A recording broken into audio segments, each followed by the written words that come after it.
আসসালামু আলাইকুম রহমতুল্লাহি বারাকাতুহু। দর্শক, দেশ ও দেশের বাইরে থেকে যারা আমাদের চ্যানেলটি দেখছেন তাদের সবাইকে ফোকাস রিলিজ 24.com পক্ষ থেকে সুস্বাগতম। দর্শক, বরাবরের মতোই আপনাদের সময় নষ্ট না করে অত্যন্ত অল্প সময়ের মধ্যে বিশ্বের বর্তমান পরিস্থিতির গুরুত্বপূর্ণ সংবাদগুলো আপনাদের সামনে আমরা নিয়ে আসছি। প্রিয় দর্শক, সবসময় আপডেট থাকতে, নতুন নতুন তথ্য পেতে, সবসময় আপনারা পৃথিবীর সর্বশেষ নিউজটি সবার আগে পেতে আমাদের চ্যানেলটি সাবস্ক্রাইব করবেন এবং বেল আইকনটি বাজিয়ে দিবেন। লাইক, কমেন্ট, শেয়ার করে আমাদের পাশে থাকবেন। প্রিয় দর্শক, এবার চলে যাই মূল বিষয়ে। দর্শক, পৃথিবীর লক্ষ লক্ষ নয়, শুধু কোটি কোটি চোখ তাকিয়ে আছে বর্তমানে চীনের দিকে। অর্থাৎ ট্রাম্প যে বর্তমানে চীনে আছেন এবং সেখানে চীনের প্রেসিডেন্ট শি জিনপিং সহ চীন সরকারের গুরুত্বপূর্ণ ব্যক্তিবর্গের সাথে তিনি বিভিন্ন আলাপচারিতায় আছেন। বিভিন্ন বিষয় নিয়ে তিনি কথাবার্তা বলছেন এবং দুদেশের অর্থাৎ মার্কিন যুক্তরাষ্ট্র এবং চীনের স্বাস্থ্য সংশ্লিষ্ট বিভিন্ন বিষয় নিয়ে কিভাবে সম্পর্ক উন্নয়ন করা যায় এবং চীন এবং আমেরিকার যে বৈরিতা আছে সেই বৈরিতা কাটিয়ে দুদেশের মধ্যে কিভাবে উষ্ণ সম্পর্ক তৈরি করা যায় এবং একে অপরের পরিপূরক হিসেবে কাজ করা যায় সেই প্রসঙ্গে তিনি কথাবার্তা চালাচ্ছেন, কথাবার্তা বলছেন এবং বর্তমানে তিনি যে ব্রিফিংসগুলো দিচ্ছেন সেটা নিয়ে কিন্তু সারা পৃথিবীর মানুষের মধ্যে এক পক্ষ খুবই উৎসাহী আর এক পক্ষ খুবই হতাশ হয়ে আছেন। কারণ ডোনাল্ড ট্রাম্প সবসময় তার বক্তব্যগুলি বলছেন, তিনি টুইটার এবং তার নিজস্ব যে একটা সামাজিক গণমাধ্যম তিনি তৈরি করছেন সেখানে তিনি প্রতিদিনই ব্রিফিংস দিচ্ছেন যে চীনের সাথে তাদের আশানুরূপ তারা আলোচনা করতে পেরেছেন এবং চীনকে বিভিন্ন বিষয়ে রাজি করাতে পেরেছেন। চীনের সাথে তাদের বন্ধুত্ব আরো বাড়ছে, সম্পর্ক উন্নয়ন হচ্ছে। বিশেষ করে ইরানের যে যুদ্ধ আমেরিকার সাথে চলছে সেই যুদ্ধে আমেরিকা যে সমস্ত বিষয়গুলি ইরান থেকে আদায় করতে যাচ্ছে, চীনও প্রায় তাদের সাথে একই বিষয়গুলোতে একমত পোষণ করছে। দর্শক, ডোনাল্ড ট্রাম্পের এই সমস্ত বক্তব্য শুনে যারা হতাশ হয়েছেন, সারা পৃথিবীর মানুষের মধ্যে যে অংশটি হতাশ হয়েছেন তাদেরকে আমি বলছি, আপনারা হতাশ হবেন না, জাস্ট একটু ওয়েট করেন। আমি আপনাদেরকে কিন্তু সঠিক তথ্যটা তুলে ধরছি, আপনারা ধৈর্যের সহিত 2-1 মিনিট অপেক্ষা করুন। প্রিয় দর্শক, হরমুজে মার্কিন এবং ইরানি বাহিনী মুখোমুখি অবস্থানে থেকে এবং সম্পূর্ণ মধ্যপ্রাচ্যে মার্কিন সংশ্লিষ্ট এবং মার্কিন ঘাঁটিগুলো সংশ্লিষ্ট দেশসমূহে, বিশেষ করে আরব আমিরাত এবং বাহরাইন, ওমান সহ সৌদি সহ বিভিন্ন দেশে মার্কিন বিভিন্ন ধরনের যুদ্ধাস্ত্র এবং যুদ্ধ বিমান এবং তাদের যে রণতরী নিয়ে তারা সম্পূর্ণ ফুলফিল অবস্থায় রেডি হয়ে মার্কিন যুক্তরাষ্ট্রের প্রেসিডেন্ট ডোনাল্ড ট্রাম্প চীনে গেছেন। সেখানে চীনকে এই ব্যাপারে সফরের কথা বলে, অর্থাৎ চীনের সাথে তারা বিভিন্ন বিষয়ে আলোচনা করে বলে। আর এই চীন সফরের আগেই কিন্তু ডোনাল্ড ট্রাম্প নিজেই চীনের কয়েকটা কোম্পানির বিরুদ্ধে নিষেধাজ্ঞা দিয়েছেন। তার 1 সপ্তাহ পরে কিন্তু তিনি চীনে পা রেখেছেন। যদিও 15 তারিখে চীনে পা রাখার কথা ছিল এই মাসের, কিন্তু তিনি তার 2 দিন আগে চীনে পৌঁছে গেছেন। অর্থাৎ 13 তারিখ তিনি চীনে পা রেখেছেন। 14 তারিখেই তিনি শি জিনপিংয়ের সাথে নৈশভোজে যোগ দিয়েছেন। এখন তিনি চীনে আছেন। প্রিয় দর্শক, আন্তর্জাতিক বিশ্লেষক এবং যারা যুদ্ধ বিষয়ে অভিজ্ঞ তারা সবাই মনে করছেন যে ডোনাল্ড ট্রাম্পের এই সফরটা কিন্তু খুবই তাৎপর্যপূর্ণ সফর এবং এই সফরের পরই মধ্যপ্রাচ্যে বিরাজমান এই যুদ্ধে, অর্থাৎ ইরান বনাম আমেরিকা এবং দখলদারদের এই যুদ্ধে কিন্তু একটা বিশেষ পরিবর্তন আসতে পারে। দর্শক, মূলত ট্রাম্প সেখানে যে জন্য গিয়েছেন তা আপনাদেরকে আমি এখন ব্যাখ্যা করে বলছি। যদিও একটু আউট সাউন্ড আমাদের এখানে আসতে পারে, আপনারা একটু ধীরে ধরে শুনবেন, কারণ সাউন্ডটা আসছে নিকটস্থ রোড থেকে, সেটা কোনোভাবেই কাভারে দেওয়া সম্ভব হচ্ছে না আমাকে।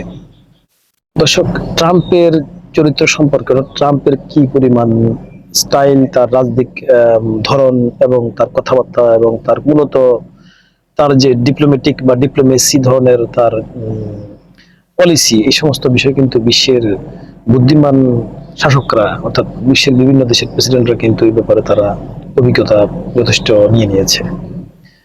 চীনে ঢোকার আগেই চীন সম্পর্কে ট্রাম্পের বিভিন্ন উক্তি এবং তাদের বিভিন্ন কোম্পানি সম্পর্কে নিষেধাজ্ঞা, এসব নিয়েই শুধু তিনি চীনে পা রাখেননি এবং তিনি চীনকে বোঝাতে চেয়েছেন যে তার একটা স্টাইল, এটা আমেরিকার প্রেসিডেন্ট ডোনাল্ড ট্রাম্পের রাজনীতির স্টাইলই হচ্ছে এটা, যে তাদের উপর একটা প্রেশার ক্রিয়েট করে, তাদের উপর এক ধরনের চাপ তৈরি করে তাদের সাথে বৈঠকে বসায়, অর্থাৎ সেখান থেকে তিনি তখন হয়তো বা ওই বৈঠক থেকে তিনি কোনো ফায়দা তুলে আনতে পারবেন। এটা হচ্ছে তার রাজনীতির স্টাইল। কিন্তু সব স্টাইল, সব প্রক্রিয়া, পলিসি যে সব জায়গায় খাটে না, সেটা তিনি হয়তোবা এই জ্ঞানটি হয়তোবা তার নেই। দর্শক, চীন সম্পূর্ণ আলাদা একটা বিষয়। যারা কাজ করে খুব বেশি, কথা বলে খুব খুব কম, বিশ্বে এমন কোনো দেশ নেই, সেকেন্ড কোনো দেশ নেই চীনের মতো। ডোনাল্ড ট্রাম্প চীনে আসার সময় শুধু এসব বিষয় করেই ক্ষান্ত হননি, তিনি আরো একটা কাজ করেছেন, অর্থাৎ মার্কো রুবিও, যেটা বর্তমানে আমেরিকার মন্ত্রী, তার উপরে চীনের কিন্তু নিষেধাজ্ঞা আছে, অর্থাৎ তিনি যাতে কখনো চীন সফরে না আসেন। এর কারণ হচ্ছে ইতিপূর্বে এই ব্যক্তিটি তাইওয়ান নিয়ে বিভিন্ন ধরনের বক্তব্য দিয়েছেন গণমাধ্যম, এবং সেজন্যই চীন এই ব্যক্তির উপরে চীন ভিজিটের বিষয়ে নিষেধাজ্ঞা দিয়ে এসেছে আরো আগে থেকেই। কিন্তু এই ব্যক্তিটি নাম পরিবর্তন করে তিনি চীনের ভিসা নিয়ে চীনে এই ডোনাল্ড ট্রাম্পের সাথে তার সফর সঙ্গী হয়েছেন। অর্থাৎ মার্কো রুবিও তিনি লিও নামের বা এই ধরনের একটা নাম নিয়ে তিনি চীনে প্রবেশ করেছেন। প্রিয় দর্শক, আপনারা কি ভাবেন যে চীন এটা বুঝতে পারেনি? আর চীনের মতো রাষ্ট্র এই ধরনের কর্মকাণ্ড, অর্থাৎ মার্কো রুবিওর মতো একটা লোকের এই ধরনের পলিসি অ্যাপ্লাই করে চীনে ঢোকা, সেটা চীন কিভাবে নিয়েছে? এবার আসুন আমরা মূল বিষয়ে আলোকপাত করি। প্রেসিডেন্ট ট্রাম্প এবং শি জিনপিং এর সাথে যখন সাক্ষাৎ হয়, প্রেসিডেন্ট ট্রাম্প খুব হাইলি, একদম উইশলি সারা পৃথিবীর মানুষকে তিনি দিয়ে বলেছেন, অর্থাৎ জাস্ট উনি বলেন, সবসময় বলেন, খুবই সুন্দর, খুবই প্রাঞ্জল কথা হয়েছে। অর্থাৎ তিনি সারা পৃথিবীর মানুষকে এমনভাবে কথা বললেন যেন তার আলোচনা, তার কাজ সবকিছু একদম ফলপ্রসূ হয়েছে।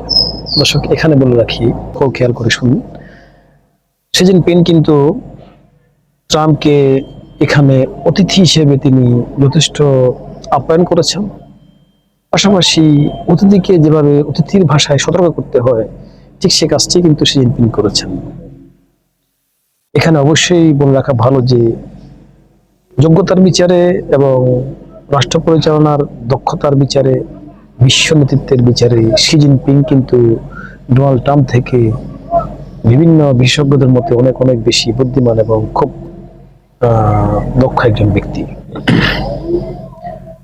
বিশ্বকে যিনি বিভিন্ন বিষয়ে চ্যালেঞ্জ করার ক্ষমতা রাখেন। দর্শক, এই শি জিনপিং তাইওয়ানের প্রসঙ্গে আসছে মাত্রই ডোনাল্ড ট্রাম্পকে তিনি বলেছেন যে তাইওয়ানের প্রসঙ্গে যদি কোনো কিছু যে কোনো রাষ্ট্র থেকে উঠে আসে, তাহলে চীন এই বিষয়ে যুদ্ধ করতে বাধ্য হবে। তার মানে এটা one kind of threat to America. যে কোনো রাষ্ট্র যদি তাইওয়ানের প্রসঙ্গে কোনো কিছু করতে আসে বা করতে যায়, তাহলে অবশ্যই চীন সেখানে যুদ্ধ করতে বাধ্য হবে। বিষয়টা খেয়াল করুন। দর্শক, মূলত ডোনাল্ড ট্রাম্প চীনে গেছেন কারণ আমেরিকা জানে যে বর্তমান ইরানের সাথে আমেরিকা যে মারটা খাচ্ছে, যদি সেটা কোনো গণমাধ্যমে প্রকাশ করছে না বা সেটা আসছে না বা আসতে দিচ্ছে না, এটা মূলত সত্যি যে ইরানের মতো রাষ্ট্র আমেরিকাতে যেরকম নাকান চুপানি খাইয়ে দিচ্ছে, এতগুলি তাদের যুদ্ধ অর্থাৎ রণতরী, যুদ্ধ জাহাজ, যেখানে বহু বছর ধরে কোনো দেশের আক্রমণ করার দূরের কথা চিন্তা তারা করতে পারেনি, অথচ সেই যুদ্ধ জাহাজগুলিতে ইরান আক্রমণ করেছে এবং জাহাজের অবস্থা বেহাল করে দিয়েছে। এরপর প্রায় 20টির মতো আমেরিকার ঘাঁটি মধ্যপ্রাচ্যে, সেগুলি ইরান একদম তছনছ করে দিয়েছে। এইসব বিষয়গুলো কিন্তু আমেরিকা মেনে নিতে পারছে না, প্লাস স্বীকার করতে পারছে না। এখন তাদের ভাবনা, তাদের ধারণা যে বিশেষ করে ডোনাল্ড ট্রাম্প মনে করেন চীন এবং রাশিয়া যদি ইরানকে কোনো সহযোগিতা না করে, অর্থাৎ তথ্য দিয়ে, টেকনোলজি দিয়ে, যুদ্ধ অস্ত্রের সরঞ্জাম দিয়ে, তাহলে তিনি খুব সহজে ইরানকে ধরাশায়ী করে তার হাতের মুঠোয় নিয়ে পুতুলের মতো খেলতে পারবেন, যা বলবেন তা করবে, যেভাবে উঠতে বসবেন উঠবে, বসতে বলবেন বসবে। এবং এই কাজটি যিনি যদি করতে পারেন তাহলে আগামী মধ্যবর্তী নির্বাচনে তার জেতাটা একদম সহজ হয়ে যাবে।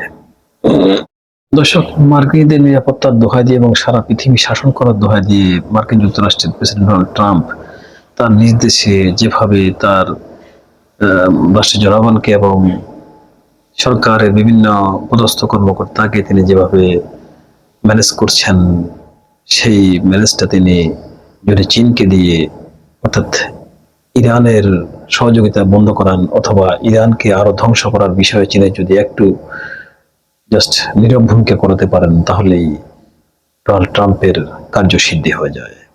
কিন্তু ইরান এ বিষয়ে খুব ভালো করেই বিশ্ব রাজনীতিটা বুঝে। চীন জানে যে তাদের স্বার্থ কোথায়, কোন দিয়ে গেলে তাদের স্বার্থ উদ্ধার হবে, কোন দিয়ে গেলে তাদের লাভ হবে, এটা চীন ভালো করেই বোঝে। চীন জানে যে মধ্যপ্রাচ্য, সেখানে চীনের ব্যবসা যদি চালিয়ে যেতে হয় তাহলে ইরানকে খুব প্রয়োজন।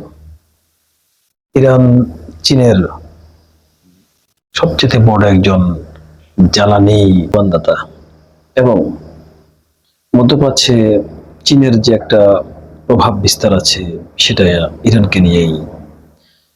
ঠিক ঠিক অবস্থা রাশিয়ারও। রাশিয়া তো ইরানের তেল যায় এবং রাশিয়াতেও এই যে মধ্যপ্রাচ্য বিষয়ে যে সমস্ত আধিপত্য বিরাজ করছে রাশিয়া, সেখানেও কিন্তু ইরানের যথেষ্ট অবদান আছে। প্রিয় দর্শক, এখন সবচেয়ে বড় কথা হলো, বিশেষ করে ইরানের প্রসঙ্গে এখন পর্যন্ত ট্রাম্পের সাথে চীনের যে কথাবার্তাগুলো হয়েছে, সেখানে ইরানের প্রসঙ্গে চীনকে কোনো বিষয়ে রাজি করতে পারেনি, বরং চীন খুব সুচতুর এবং রাজনৈতিক অভিজ্ঞ রাজনৈতিক ব্যক্তির মতো উত্তর দিচ্ছে চীন।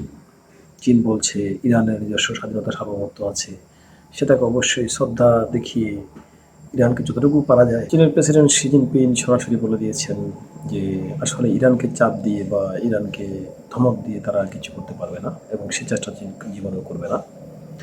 এবং চীন ইরানে কোনো প্রকারের রসদ তারা, অর্থাৎ যুদ্ধাস্ত্রের তারা সাপ্লাই দিচ্ছে না, যেটা ডোনাল্ড ট্রাম্প মনে করেছেন।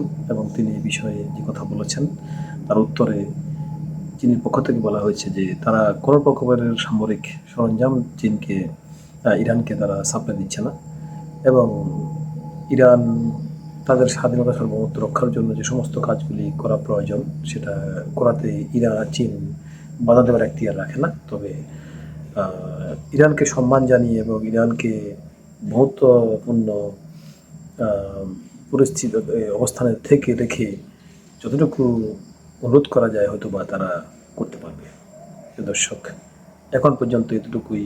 তবে বাকি ভবিষ্যতে আর কি হয়, অর্থাৎ ডোনাল্ড ট্রাম্প চীনকে কতটুকু তার অবস্থান থেকে সরাতে পারেন সে বিষয়ে পরবর্তী সেশনে আপনাদেরকে আমরা জানাবো। আপনারা আমাদের সাথে থাকেন, চ্যানেলটি সাবস্ক্রাইব করেন। ধন্যবাদ সবাইকে।